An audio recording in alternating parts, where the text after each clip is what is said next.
ఇదివరకు హోటల్కి వెళ్ళి తినటం అనేది రేర్ మా చిన్నప్పుడైతే. దాదాపుగా నా 10th క్లాస్ దాకా చూస్తే ఏళ్ల మీద లెక్క పెట్టచ్చు హోటల్కి వెళ్ళి తినడం అనేటటువంటిది.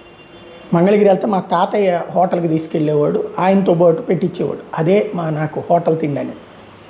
తర్వాత ఇంటర్మీడియట్ అప్పుడు కూడా హోటళ్ళలో తినటం అనేది రేరే. డిగ్రీకి వచ్చిన తర్వాత కాస్త సొంత సంపాదన వచ్చినప్పుడు తినేవాడిని అనమాట. అదే ఇవాళ హోటల్ తిండి అనేది నిరంతరం, ప్రతి కుటుంబానికి కూడా నిరంతరం. ఇదివరకు కుటుంబం బయటికి వెళ్ళి తినడం అనేటటువంటిది ఎప్పుడో అకేషనల్. ఇప్పుడు హోటళ్ళకి ఆర్డర్లు ఇచ్చి తెప్పించుకునే, అంటే ఒక మెనుములు పెట్టాలా, పిండి వెయ్యాలా, మిక్సీలో వెయ్యాలా, మళ్ళీ అది కడుక్కోవాలి, జార్లు కడుక్కోవాలి, ఆ తర్వాత దోశ వేయాలా, లేకపోతే ఇడ్లీ వేయాలా, మళ్ళీ దానికి చట్నీ చేయాలి. ఈ తతంగం అంతా ఎందుకు? ఒక ఆర్డర్ పడేస్తే వచ్చేస్తుంది కదా అనే యాటిట్యూడ్ ఇప్పుడు కుటుంబాల్లో పెరిగిపోయింది, మహిళల్లో కూడా పెరిగిపోయింది. దానికి తోడు ఇప్పుడు మనం ఏది వెతుకుతున్నామంటే మంచి మినపప్పు ఎక్కడా, మంచి కందిపప్పు ఎక్కడా, ఇది కాదు, మంచి హోటల్ ఏది అనేటటువంటిది. ఫుడ్ యాప్స్ మీద కేటాయిస్తున్న సమయం మామూలు సమయానికంటే ఎక్కువ ఉంది. అదే కాకుండా యాప్స్తో ఫుడ్ కూడా పెరిగింది, విపరీతమైన వినియోగం పెరిగింది అన్నటువంటిది ఒక తాజా సర్వే చెప్తున్నటువంటిది.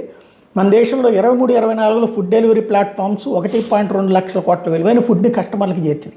21-22లో ఇది కేవలం 61,271 కోట్లు.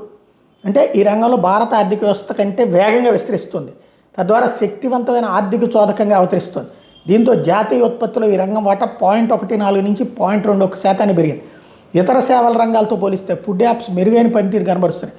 ఫుడ్ డెలివరీ రంగం రెస్టారెంట్లు, వ్యవసాయం, రవాణా, సాంకేతికత విభాగాల్లో 2 ఆర్థిక విలువను జోడిస్తుంది.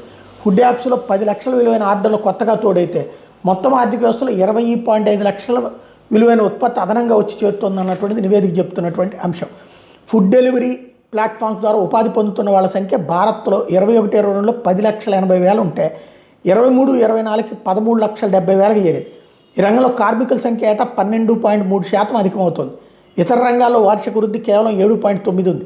ఫుడ్ డెలివరీ ప్లాట్ఫామ్స్లో ఒకరికి ప్రత్యక్షంగా ఉపాధి లభిస్తే విస్తృత ఆర్థిక వ్యవస్థలో 2.7 అదనపు ఉద్యోగాల సృష్టి జరుగుతోంది.